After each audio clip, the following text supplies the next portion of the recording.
Hey, let's get into something a little bit different here. It's not earnings and it's not a product launch, but what it is something I think is very unique, and that's a public service announcement that is being done by Amazon. I had the chance to sit down and talk with Steven Schmidt, who owns security for all of Amazon, AWS devices, self-driving cars, and as he put it, AWS boxes with smiley faces. I didn't know there was security around the boxes, but I do now. So Amazon launched a PSA called Protect and Connect. It launched on August 22nd last week, and it really came out of a White House security summit that they had, and I really appreciate Amazon stepping up. They're doing videos that I think are really kind of funny. They're kind of breaking through the jargon of, and that's been, you having to painfully sit with me on some of our advisory councils. I'm really talking about how, you have to simplify security and maybe even have a security score against something, but it really drilled down into things like multi-factor authentication, phishing. There are funny videos, vignettes. Amazon, in fact, put this on the very, very top of their Amazon.com website to make it a little bit more interesting, and the ability to pull people in. It even pulled in Amazon Prime actor Michael B. Jordan and actor and producer Tessa Thompson, who are these internet bodyguards that I thought was actually funny and not cheesy. If you want to hit the show notes and check this out, I wrote a Forbes write-up about this, but it's really cool. And again, Daniel, we talked this time and time again. Amazon a lot of times gets viewed as the bad guy, right?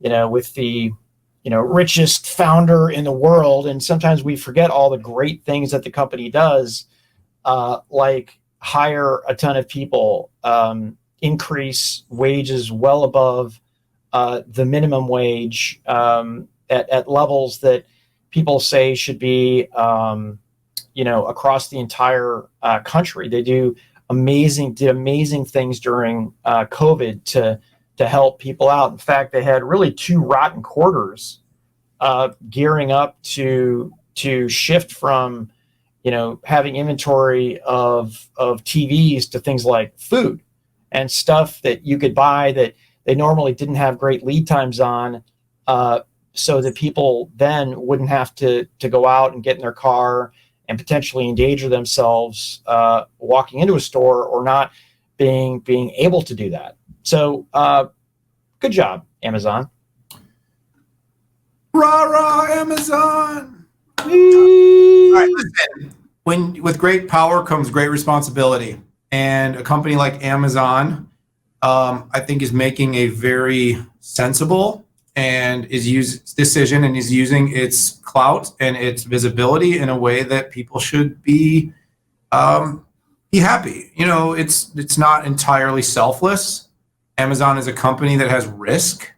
Their users being hacked. We saw what happened recently with the Okta and Twilio identity hack and what that can mean. We've seen it with a number of other hacks over the years. When consumer brands get hacked, it's extraordinarily... All right, I'm going to pause. You ready? Go ahead. Play? I'll play. Is that Michael B. Jordan? Who is that? Yeah. All right. Okay. Who are you? I'm Haney, your internet bodyguard. What? Nothing. I just expected you to look more cooler, like, bodyguardy. Like, no. I don't know what an internet bodyguard is supposed to make sense because I recently gave him a shout out. Yeah, anyways, that's a little bit of, they go through, phishing, they go through MFA. Sorry, you can keep talking. I'm just going to... No, you were doing good, and they were doing better than I was.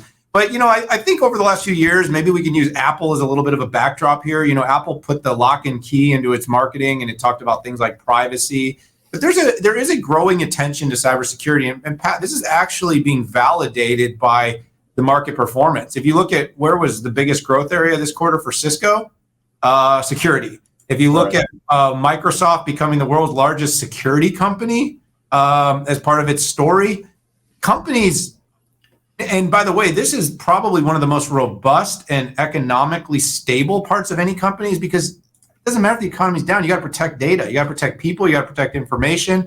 And Amazon is a facilitator of the connected world. And if you look at whether it's AWS, if it's Amazon in retail, if it's Prime, this company benefits from making sure its users put more energy into securing themselves, their companies, their data, their accounts, etc. So, PSA, no PSA, advertising campaign, branding, videos, tweets, whatever the powerful and influential companies of the world can do to make people try to give at least one crap about their security, because people give no craps, the better.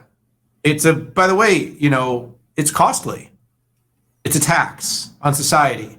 When companies or government agencies get hacked, when data gets leaked, it creates crime. And by the way, unlike, and most people out there don't seem to realize this, but when the government spends money, someone has to pay for that. Yeah. So when we're paying money to do anything, including deal with cyber crime, deal with ransomware, this has a big cost. And by the way, in the future, it probably will be the biggest economic cost of any sort of black op in the world, will be the continued and pervasiveness of cyber crime. So thanks, Amazon. You didn't beat Apple to it, but maybe you're doing it in a way that's a little more pragmatic, can actually help people, because Apple did it merely under an onus of giving a crap about people, when we know they. Oh, it was amazing. Once they got that all locked in and did the cookie block, they opened up a huge advertising business. Yeah, what's the odds? Can you believe that? I can't believe a company like Apple would do something like that. Huh.